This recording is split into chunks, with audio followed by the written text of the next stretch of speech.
Hi, what's up guys, it's Z Fleazy. Now I'm ready to talk about Backlash. Because, truth be told, I would have talked about it the day I actually watched it, but I was incredibly sleepy. Especially since the day before, kind of stayed up all night, listening to reactions and reacting to a certain beef that keeps going and stuff keeps coming out. Anyways, but yes, let's actually talk about Backlash. Now, first and foremost, Backlash was a pretty decent and fun show overall. I enjoyed myself throughout the entirety of it. Now, I want to say most of the matches weren't like amazing, but a lot of them hit how I needed them to hit. So for the most part, very enjoyable show. First match, we got Randy Orton and Kevin Owens versus the Bloodlines, Sikoa and Tama Tonga. Hell of a start to the PLE is this one. Couldn't even wait for the bell to ring for these dudes started going at it, and they took like 3 to 4 minutes of them just brawling all over the ring before the SmackDown GM finally said, you know what, fuck it. They got a no DQ match, which I don't know why they didn't do that in the first place, because it probably would have made a bit more sense, but, you know, probably just hype up the drama for everyone that was in attendance, but no. Very enjoyable opening match, and may I say, poor Tama Tonga, I know his back is lit the hell up. Y'all saw the welts on his back after that table bump he took like earlier in the match. Damn, and that's just his first match in the WWE. And then, oh my god, that fishman buster he took on the steel chairs. Damn, that's a hell of a way to get initiated into the WWE. But now, this was a really fun match. But I will say, very thrown off that once again another person is getting added to the bloodline, which is Tama Tonga's brother. Ladies and gentlemen, Tonga Loa has joined the fray. May I say, haven't seen him up until now, and man, I'm interested to see what the hell happens. I think he's gonna be joining the bloodline. And may I say, poor KO. The way Solo left him slumped after the end of that match, and all the stuff coming out, that was not a pretty sight to see. Ooh, and when they confronted Jay after the match, ooh, I think we're going to have an interesting, my guess is SummerSlam, if we're going to see something more happen with the bloodline. But as far as this match goes, I'm getting a 3.5 out of 5 for me. Very enjoyable match, very good starter, in my opinion. Next up, we got the triple threat match for the Women's Championship between Bayley, Naomi, and Tiffany Stratton. Very, very, very enjoyable triple threat this was right here, especially since, in my opinion, the highlight was definitely Tiffany. Tiff was bringing it to both ladies. She was bringing it, and man, she loved using that cartwheel Alabama slam, in which just looks more vicious every time I see it. Let alone when she did it to them on the announcer tables. Man, those poor announcer tables really took a beating on this pay-per-view if you watched all the matches. But nah, this match was very fun and very enjoyable to watch. And may I say, all the ladies were looking good. Now, the only reason I might not give this like a higher remark for me, that I do feel like there was like how I put it, it's like they were missing like another gear to take it up a notch. But for the most part, the in-ring work was fantastic. All of the ladies did well. And not to mention, really liked how beastly Tiffany was in this match. But I will say the ending was a little flat and out of nowhere with the roll-up win for Bayley.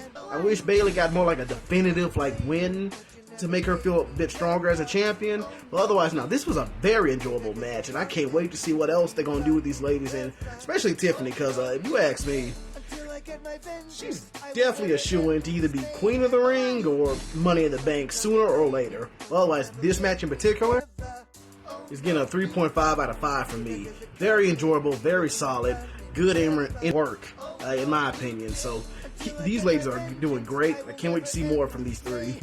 Next up, we got a match for the World Heavyweight Championship between Damian Priest and Jey Uso. another enjoyable match that we got on this card, let alone with some of the best like entrance things that ever happened. Just seeing like all the fans like just loving Jey Uso and going along with the yeet dance and the waves and such. But now it was fantastic. Just them going into the match, let alone the match itself, was actually pretty fun. May I say I enjoyed the little storytelling thing that we were doing with Jay and Damian alone, where Jay was basically trying to get up under Damian's skin and just trolling him throughout the match, and Damian kept giving him the so like what he it reminds me of his face from SummerSlam when Finn unfortunately didn't win those matches. But it was a really good in-ring work even before the two members of Judgment Day that it came in to try and help Damian. And man, low-key had us believing that Jay was gonna win it. But I think the best thing they're doing with this match was building up why Damian's either going to be leaving the Judgment Day or Judgment Day disbands. But in my opinion, I think we're going to be leaning towards like Damian just straight up leaving. I don't know if he's going to be babyface or not, but I like him as he is already. I just want them to keep building him up more like a real serious like threat in the ring, both on the mic and in the ring. But man, the way they got to end it with that South of Heaven choke slam off the top rope, ooh, and Jay's so bad. Ooh, I hope he feels alright after what they had to do to his back. But no, that match was enjoyable, let alone the story that's going to come after this match, and I can't wait to see the fallout on Monday Night Raw tomorrow. But as far as this match in particular, another 3.5 out of 5 for me. Still very enjoyable, very entertaining. Was just missing something to take it to another step further to make like a 4 or a 5-star match to me. But nah, this is still very enjoyable for me. Next up, we're talking about the women's tag match for the tag titles between the Kabuki Warriors versus Jade and Bianca Belair. Straight up for me, best match of the night. Honestly, this was my favorite match on this card. I really enjoyed seeing all 4 of these women just being so badass in the ring, let alone especially the Kabuki Warriors, because truth be told, they ain't really been booked the strongest. And matter of fact, everybody in Damage Control really hasn't been booked the strongest, but at least they got some really good matches like this one, because the Kabuki Warriors have never looked all that good in the ring like they did in this match. Like, they showed me like why they were the tag champions in this one compared to like other matches that they've had. They no longer felt like just fodder for the baby faces. No, they gave the baby faces like a really good fight, and I really like that. That's the part I really enjoyed the most, alongside I'm not gonna lie, I enjoy seeing 2 badass black women kicking shit in the ring. So you act like I was not loving me some Jade and Bianca in that ring, because those ladies were tearing it up in that ring and they were killing it. Especially all the little like tag moves that they were doing with one another, like specifically when Bianca and Jade would team up and they would do some moves together, like that one like foot push to Kyrie that turned into like a German suplex like maneuver. Ooh, that was amazing. Especially that last like final sequence of when Jade actually like kept throwing like Kyrie around to put her in the jaded position. Damn, the coordination and the strength required to do that. You gotta put some love and respect on these ladies' names. Now, I have to say, as much as I do enjoy this match, the only thing that kind of killed the vibe for me was just that you can definitely tell how green Jade was in certain spots. While she's doing way more than she was before and still looking good like ever before, it's just, ooh, she's still got some work to do in the ring, but she'll get better at it. But nah, this match was amazing. So for me, another 3.5 out of 5 for me. But ooh, if Jade was just a little bit better in that ring, this would have been like a 4 out of 5 for me, and best match of the night, like regardless. Like, this was an amazing match in my opinion. The main shout out to Jade and Bianca for being the new tag champions. Can't wait to see more. Event, we had Cody Rhodes versus AJ Styles for the WWE Championship. AJ and Cody really brought it in that last match. They were kicking each other's asses and I was enjoying it.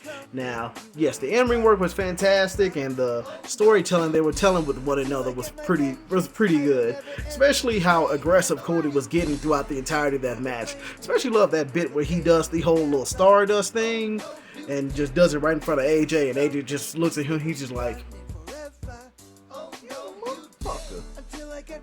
but nah, I was enjoying it, especially all the crowd interaction throughout this match and honestly the entirety of the whole show. Like, the crowd itself deserves a 5 out of 5 for being highlights of a PLE. And I don't know what it is about just not just like foreign shows, but particularly Backlash. Backlash 2 years in a row has some of the best crowds of the year. But as far as Cody and AJ goes, very entertaining match. Especially love that sequence when Cody basically kicked out of that burning hammer after just after 1 second in the pin. It was like, we're about to get Super Cody now. Cody's gonna keep being like this, and he's never gonna stop. Unless The Rock has something to say about it. But that's down the road. But nah, that was a very enjoyable match, and honestly, very surprised we didn't see a phenomenal forearm kick out. I thought it was building up to that, but we didn't get it. But nah, either way, they really did the damn thing in that match. But not my favorite match between the two, but nah, it was a very enjoyable match, in which for me, I'm gonna still go ahead and give the final match a 3.5 out of 5 stars. And in general, Backlash gets a 3.5 out of 5 for me. A very enjoyable show, solid follow-up to WrestleMania. You're just missing like that extra notch or that gear to turn to really make a really good, if not fantastic, show. But now, overall, really enjoyable show, and I cannot wait to see the fallout on the rest of SmackDown and Raw. And can't wait to see what happens to the other PLEs that come from this year. But nah, thank y'all for listening to me, and I hope y'all enjoyed yourselves. But nah, y'all have a good day.